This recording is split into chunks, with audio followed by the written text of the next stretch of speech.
दोस्तों, आज मैं आपको सुनाऊंगी चतुर बीरबल की एक और कहानी, बीरबल का जादुई गधा।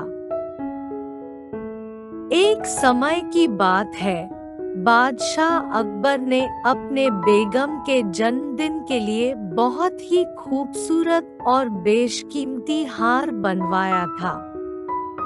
जब जन्मदिन आया तो बादशाह अकबर ने वह हार अपनी बेगम को तोहफे में दे दिया, जो उनकी बेगम को बहुत पसंद आया। अगली रात बेगम साहिबा ने वह हार गले से उतारकर एक संदूक में रख दिया।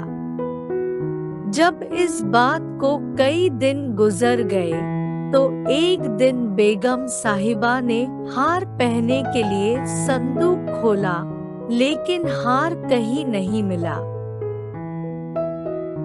इससे वह बहुत उदास हो गई और इस बारे में बादशाह अकबर को बताया। इस बारे में पता चलते ही बादशाह अकबर ने अपने सैनिकों को हार ढूंढने का आदेश दिया, लेकिन हार कहीं नहीं मिला।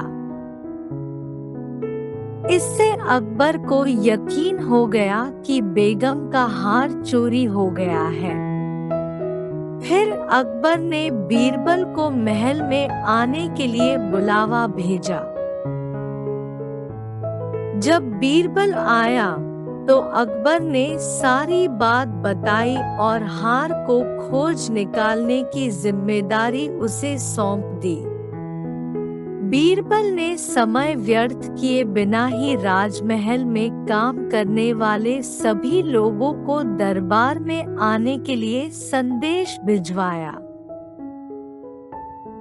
थोड़े ही देर में दरबार लग गया। दरबार में अकबर और बेगम सहित सभी काम करने वाले हाजिर थे, लेकिन बीरबल दरबार में नहीं था। सभी बीरबल का इंतजार कर ही रहे थे कि तभी बीरबल एक गधा लेकर राज दरबार में पहुंच जाता है। देर से दरबार में आने के लिए बीरबल बादशाह अकबर से माफी मांगता है। सभी सोचने लगते हैं कि बीरबल गधे को लेकर राज दरबार में क्यों आया है। फिर बीरबल बताता है कि यह गधा उसका दोस्त है और उसके पास जादुई शक्ति है। यह शाही हार चुराने वाले का नाम बता सकता है।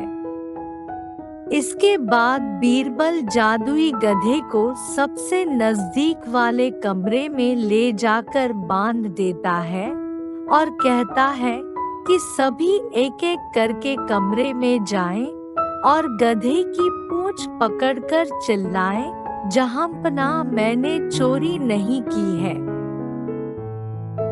साथ ही बीरबल कहता है कि आप सभी की आवाज दरबार तक आनी चाहिए। सभी के पूंछ पकड़कर चिल्लाने के बाद आखिर में गधा बताएगा कि चोरी किसने की है।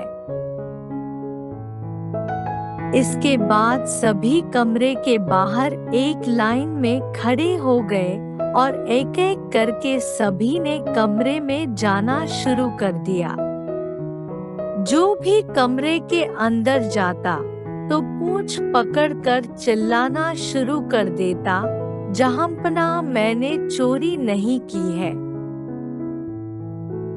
जब सभी का नंबर आ जाता है तो अंत में बीरबल कमरे में जाता है और कुछ देर बाद कमरे से बाहर आ जाता है। फिर बीरबल सभी काम करने वालों के पास जाकर उन्हें दोनों हाथ सामने करने को बोलता है और एक एक करके सभी के हाथ सूंघने लगता है। बीरबल की इस हरकत को देखकर सभी हैरान हो जाते हैं। ऐसे ही सूंघते सूंघते एक काम करने वाले का हाथ पकड़कर बीरबल जोर से बोलता है जहांपनाह इसने चोरी की है। ये सुनकर अकबर बीरबल से कहते हैं, तुम इतने यकीन के साथ कैसे कह सकते हो कि चोरी इस सेवक ने ही की है? क्या तुम्हें जादुई गधे ने इसका नाम बताया है? सभी सेवकों ने गधे की पूंछ को पकड़ा, बस इस चोर को छोड़कर। इसलिए इसके हाथ से इत्र की खुशबू नहीं आ रही है। तब बीरबल बोलता है, जहांपनाह यह गधा जादुई नहीं है। यह बाकी गधों की तरह साधारण ही है। बस मैंने इस गधे की पूंछ पर एक खास तरह का इत्र लगाया है। फिर चोर को पकड़ लिया गया और उससे चोरी के सभी सामान के साथ ही बेगम का हार भी बरामद कर लिया गया। बीरबल की इस अक्लमंदी की सभी ने सराहना की और बेगम ने खुश होकर बादशाह अकबर से उसे उपहार भी दिलवाया। इस कहानी से यह सीख मिलती है कि बुरे काम को कितना भी छुपाने की कोशिश करो, एक दिन सबको पता चल ही जाता है। इसलिए बुरे काम नहीं करने चाहिए।